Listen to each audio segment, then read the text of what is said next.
Yeah, so the definition of a clinical endpoint exists of multiple aspects.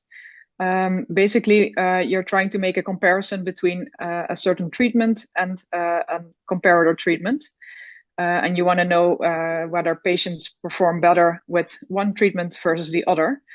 So that in order to make that comparison, that requires you to look at what is the outcome that you're looking at. So for instance, how long patients live or how long patients live without a progression. So overall or progression-free survival are a very common clinical outcomes in trials. But you also need to specify between which arms you are looking at that outcome, particularly if you look at more than two arms in the trial. And you also need to specify in which patients you look. So oftentimes you see that the entire study population is compared. So all patients in one arm versus the other, but sometimes there's also a primary endpoint where you look at patients with a certain biomarker expression. And yeah, so if that's the endpoint, you need to specify that as well. So those are the three main aspects of a primary endpoint.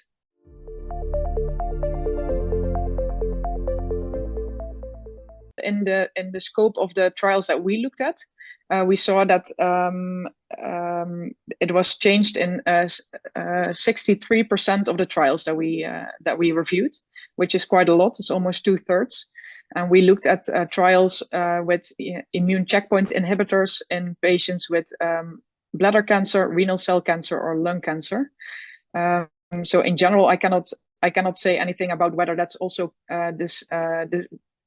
occurs with the same frequency in other cancer types or other therapy trials. But for this scope, it was almost 2/3, which is quite a lot. And several of those studies also changed more than one aspect of the primary endpoint.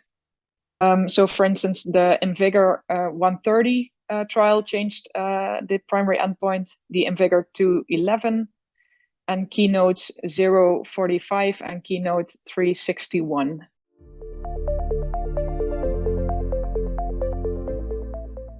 I think the assumption often, or the consensus, I would say, is often that primary endpoint changes should be rare. I think it's also reflected in some submission guidelines, for instance, in the New England Journal of Medicine, where many of these studies have been published. But also the consort statement, that is a reporting guideline on clinical trials. Those types of documents reflect that it's probably rare to have to change the primary endpoint. But of course, there are some very reasonable reasons to have to change it. I think the scope of the changes that we found, yeah, raises some concerns or at least questions about why they were changed. And unfortunately, because hardly any of these studies mentioned any reasons why they changed the primary endpoint, I cannot really speculate on the reasons why they did that.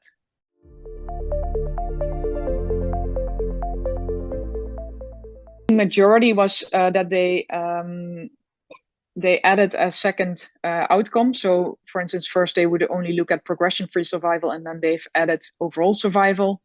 But what was also very common was that they made multiple comparisons among patients with various levels of PD-L1 expression of a biomarker. So originally they would look at the intention to treat, or by contrast, only patients with a high expression of the biomarker, and then they would add other comparisons with different levels of the biomarker. Yes, they definitely should be. That's not just my personal opinion, but that's also mandated by the consort reporting guidelines that most of the journals adhere to, in which these trials were published. But despite those guidelines, they were often not reported.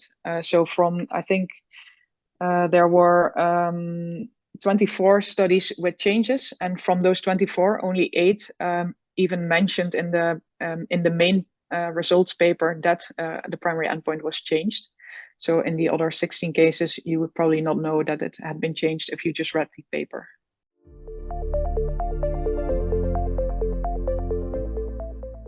I would say that clinical trials are a very important tool in our evidence gathering for treating cancer patients.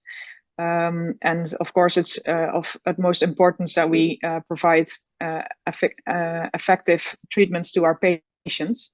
And over time, we've implemented several checks and balances to ensure that the quality of our clinical trials is up to our scientific standards. And some of these checks and balances involve, for instance, pre-registration and the consort guidelines.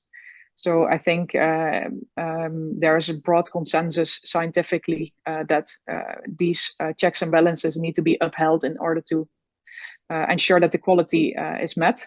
And yeah, if those checks and balances are not followed, then we cannot know for certain that the quality is up to standard. And yeah, of course, it doesn't automatically mean that something is terribly wrong. But yeah, what we cannot know, we cannot make any conclusions about. So that makes it difficult for readers to assess the quality of the study.